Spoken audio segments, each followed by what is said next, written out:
All right, this is a special CROM update where Special. it's August 1st, and I have just launched my Can CROM Sell 100 copies of the 2024 revised edition, where I have taken the uh, ballpoint pens. If you don't know already, if you're following, you know all about this, but let me just go one more time through the whole uh, craziness that's inside this first issue of what I've gotten myself into, CROM World Base, which is the, let me start right here, the Youthful CROM. So these are the pages that I've done. This is right before the Adventurous CROM, which are the pages that Gardner Fox and John Junta worked on in the 1950s. Jack Katz did some backup material in the 70s. I also have that in here.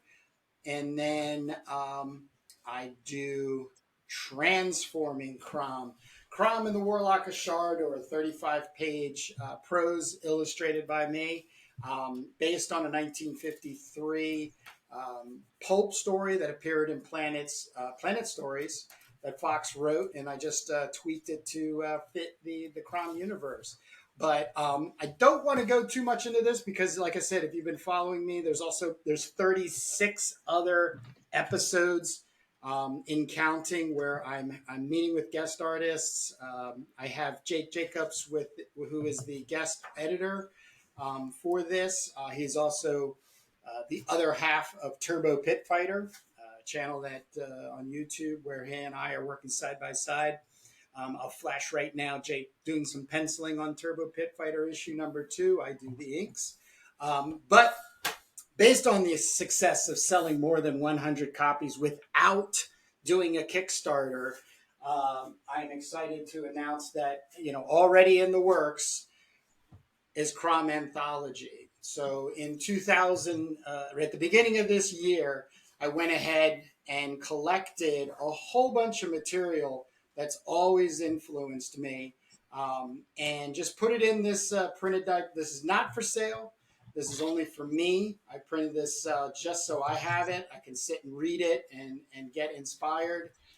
But this is also material that will be coming into the CROM Anthology, as well as new material that'll be worked on by other individuals that I will possibly be collaborating with, and also licensing material to bring it in as a collection. I'm looking for the first CROM Anthology to be over 200 pages of black and white goodness, based on Barbarians and post-apocalyptic, B movie nonsense escapism. So if you are so inclined, I believe the cost of this book is very reasonable. CromTheBarbarian.com is where you can get a hold of it. During the month, there's also 5 other Virgin covers. There's one by Ken Landgraf that'll only be available through Crom the Barbarian this month. This is Adam Dodds. Drawn Sword, David Molina, and Jason Schoonover. Jason Schoonover.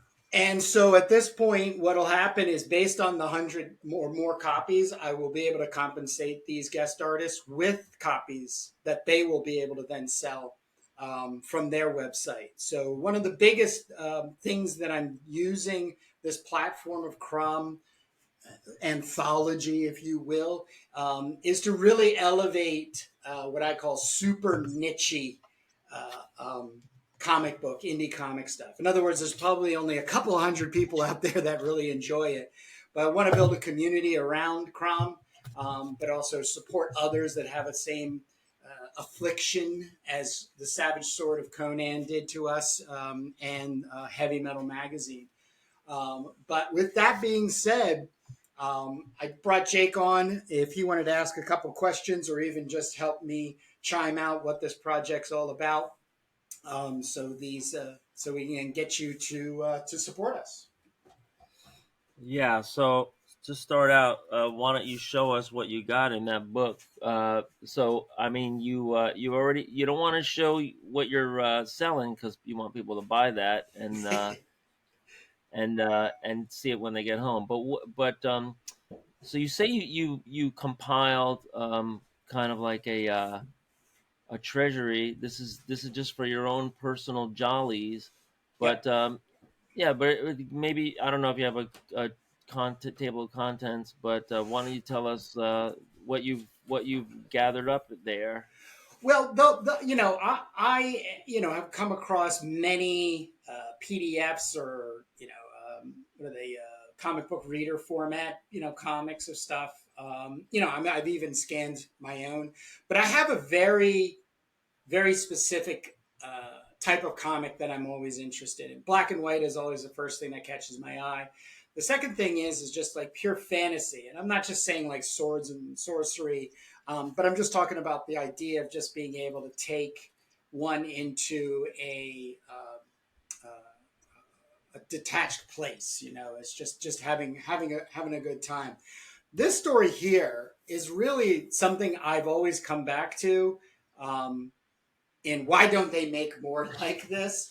Or Kurt, if you're going to make something, use this to help you make something because it's just so simple. But I just find it to be absolutely absurd and fantastic. It's called the mysterious Doctor X. There is no information on who wrote it. There's no information on who inked and penciled it and everything.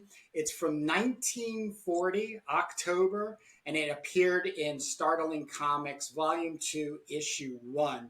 I have messed around with this story. I actually had a character named Mara Virago, where I did a version where this character was a female that was going to save the sorcerer, mad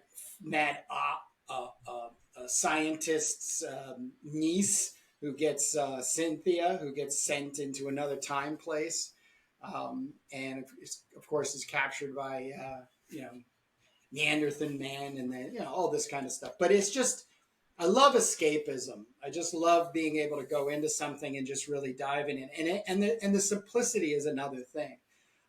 So that's something that's probably going to be appearing in the CROM Anthology.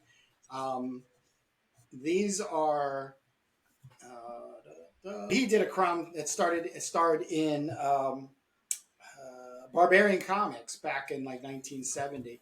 So I've tracked him down. I want to be able to see if there's anything that we can do to get these reprinted, whether he has the originals or I can do a variant version. That's going to be in the a possibility for the first. But I am going to stick with the initial pages will be CROM the Barbarian based. So keeping that story going, not only by myself and writing and stories, but by old material that Gardner Fox has done, and just kind of tweaking it towards CROM. So he kind of keeps in his canon as a comic book writer and pulp paperback writer, but having other people write. I'm working with both Jason Schoonover on a 6-pager CROM, right now tentatively called the Kandahar CROM. And then David Molina, we're working on a CROM adjacent world story called The Last Dryad, another 6-pager. They'll be doing the pencils, layout pencils. I'll be then doing the inking. So this is going to be way more of a playground and a community building than me trying to hustle people to buy my comic book.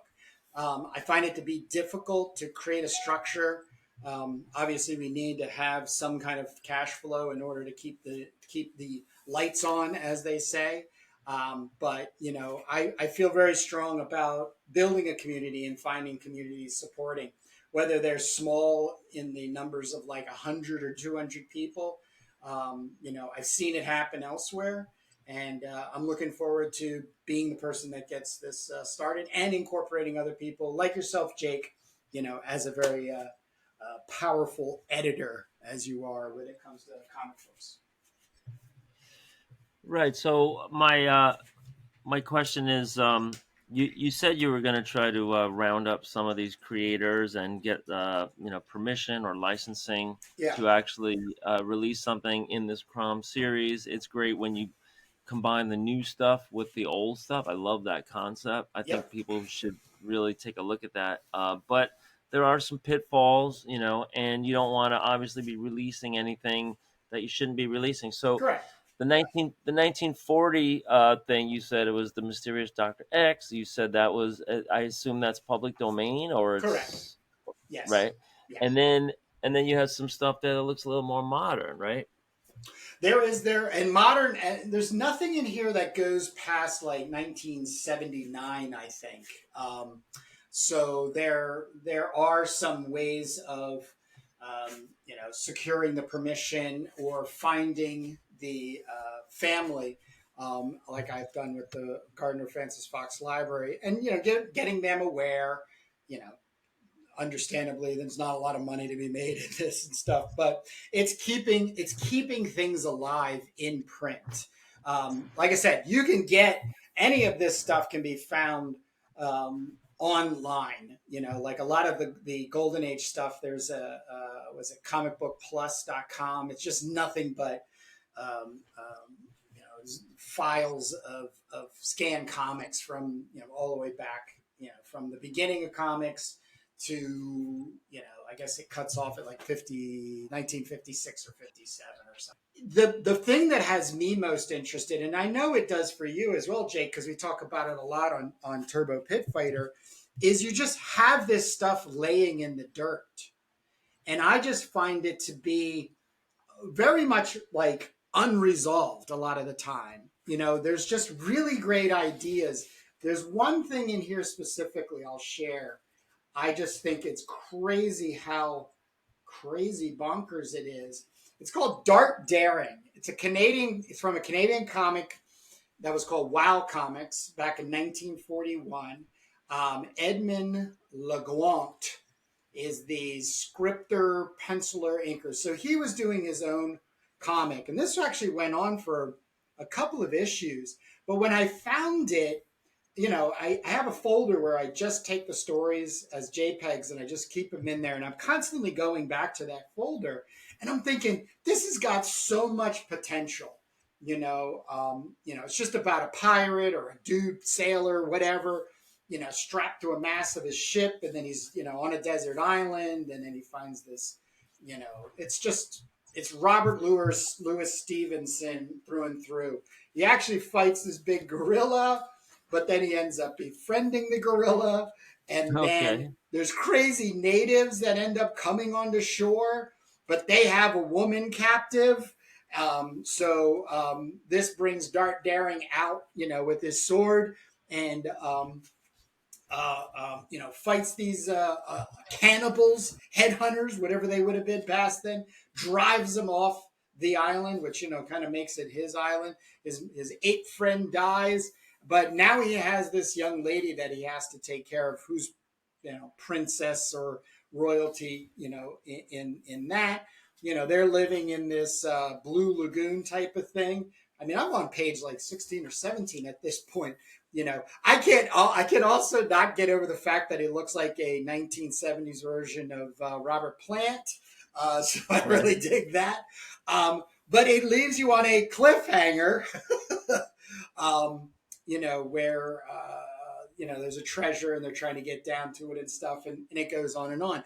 I just find that there's a great amount of potential in reviving this as not only story context, but maybe having it lean more towards, like I said, like turning the character into a CROM story character. You got another love interest as a character that brings him in, that kind of brings the story along. So I just think that this has still value. It's just not an old comic book and an old story. And here it's laying in the dirt, and other than reprinting it and trying to catch a couple bucks on it, I'd rather see the potential of it inspire people like myself and others to kind of grow this type of material more. Yeah, that's I mean, it's great to see stuff coming out of the Lost Highway. If you know Was there ever a continuation, or is the cliffhanger hanger where it No, died, or we don't it's really know? many issues. I think it had seven Oh, issues, 7 or 8 issues, and it's just a roller coaster, constant roller coaster. There's traders that they come into, and trappers, and the Spanish army, armada, and there's this nice little lovers relationship, so on and so forth. So it's I'm corny that way. I don't need immense amounts of depth and canon involved per se, to stories like I see so much on modern television and movies. I just need a good ride, and a lot of the good ride is the art, the sequencing, the characters themselves, and put a little, like, add to the hill of exploit, not escapist sword and sorcery material. You know what I mean? So yeah. Well, it's an interesting genre for sure. It's not that old really. It did develop, from Robert E. Howard, I guess, yep, forward. And took a big leap when the comics when Conan, started appearing in Marvel Comics, 1970. yep, Um, I saw, but before that, it had been going on in the mind, right? There was paperbacks, and there was, of course, Robert E. Howard's stories. pulps, the Um, pulps. I can't recommend enough. The Frazetta girls have a history of Conan, and you don't really realize how important Frank Frazetta is to that history. And they go over it, well before Frazetta, but they go into a little bit about Robert E. Howard, and they have all great images of his publication. Maybe we could link that in the chat. But the Frazetta Girls, history of Conan is a really really good primer for folks that might not be right there in the genre already, and to get you up to speed. But apparently there was a kind of a change. Conan looked a little different in the way he was represented before you get to Frank Frazetta's renditions. And he did a couple of paintings. He was doing some Edgar Rice Burroughs and some John Carter of Mars and stuff. And then he does Robert E. Howard's Conan, and then these paperbacks come out with these little Frazetta reproductions on the cover, and they kind of defined it. So now you're talking about all through the 70s. Picking these up for like a quarter in your local store or your airport or whatever, and you're reading these Conan books, and you just get drawn in by this cover. And so then there was like Conan the Conqueror, Conan the Usurper, Conan the King, all that. It's a great history, and it brought me in. Sci-fi is my number one, so Barbarians, might be like down the list for me, but it really gives you a good appreciation of, the Conan canon, the Barbarian canon.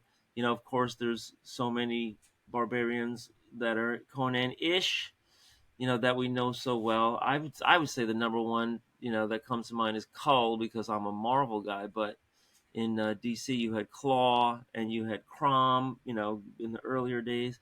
And, they just go on and on. Anybody that loves Conan could just plunk down and make your own barbarian and call it like, you know, Artie the Barbarian or whatever, and you're off and running. Right. But, but, you Yeah, know, they're um, not. They're not that deep. One of the things I will be looking to push further as a challenge personally for the CROM material, and you get a sense of it in the CROM and the Warlocks of Sharador, is the H.P. Lovecraft level of cosmic horror.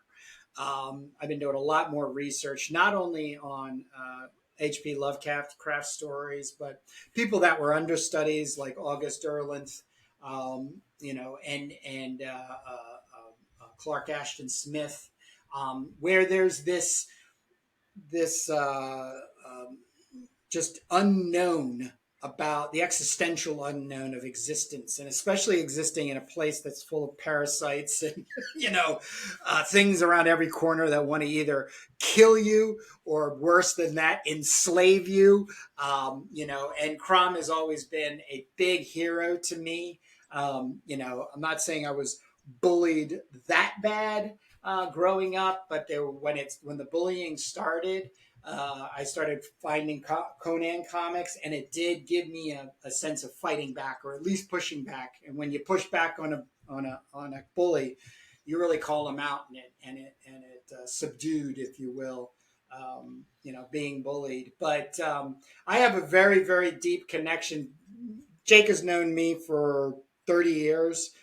He knows I'm completely obsessed with the Savage Sword of Conan, and both of us have a deep-hearted obsession with a heavy metal magazine, which is really where I want to bring us back to that.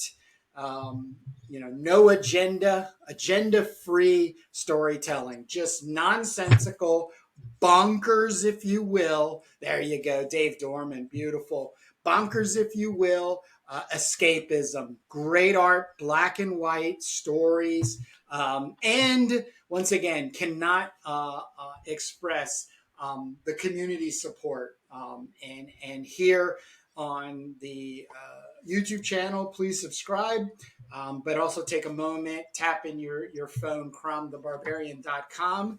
That's a blog, and it also has deeper resources in who I am, what I'm doing, and how it's going. But even more important, for the month of August 2024, the CROM the Barbarian has been released. It will be for sale after, so that's also going to be nice.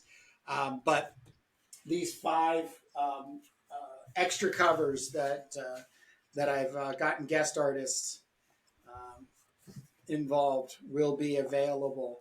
And based on selling over 100 copies will help me compensate these guest artists and getting them copies. So after the 31st of August 2024, if you approached me and said, hey, I would love a Ken Landgraf or a Adam Dodds or a Drawn Sword, how do I get one? I can send you to their website.